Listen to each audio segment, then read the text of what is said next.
के लिए गए तब माता पार्वती जी ने भगवान शिव से कहा, भोलेनाथ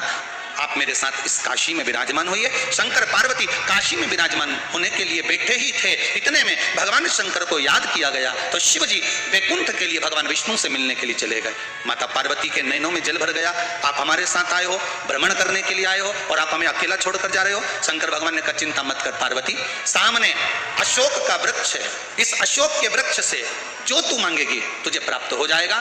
तेरा एकांत समाप्त हो जाएगा। माता पार्वती जी ने अशोक के वृक्ष से एक कन्या को प्रकट करा, आवाज देकर माता पार्वती जी ने आवाज लगाई, कन्या को प्रकट करा। जैसे ही वो अशोक के वृक्ष से कन्या बाहर निकल कर आई, माता पार्वती के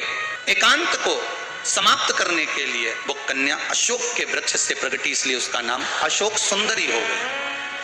शिव महापुराण की कथा कहती है अशोक सुंदरी कोई साधारण नहीं है, अशोक सुंदरी का चरित्र कोई साधारण नहीं है। अशोक सुंदरी की कथा का अगर हम स्मरण करें, जिस कन्या हो चाहे वर हो, अगर उसके जीवन में, अगर वो कुंवारी अवस्था में है, चाहे कन्या हो चाहे वर हो, उसके कुमारी अवस्था के अंतर्गत उसको जीवन में कुछ भी तकलीफ आए, हम तो फिर बच्चों से भी कहेंगे, ये बेटियों से, ये बेटों से जो कुंवारी अवस्था के हैं, जिनका विवाह नहीं हुआ, उनसे हम ये जरूर कहेंगे कि जब भी आप शंकर जी को जल चढ़ाने के लिए जाओ, एक लोटा पानी चढ़ाने के लिए जाओ, तो शंकर जी को जब जल चढ़ाओ तो उससे पहले प्रयास करना कि जो शंकर जी के सामने, आपको मालूम है ना अशोक सुंदरी की जगह, शिव जी के सामने जहां से पानी बहता है उसके सामने बीच में एक मोटी सी लाइन होती है, वो अशोक सुंदरी की जगह होती है। अगर आप कोई एग्जाम देने जा रहे हो, कोई कंपटीशन एग्जाम में बैठ रहे हो, कहीं इंटरव्यू देने जा रहे हो या कोई परीक्षा निकलने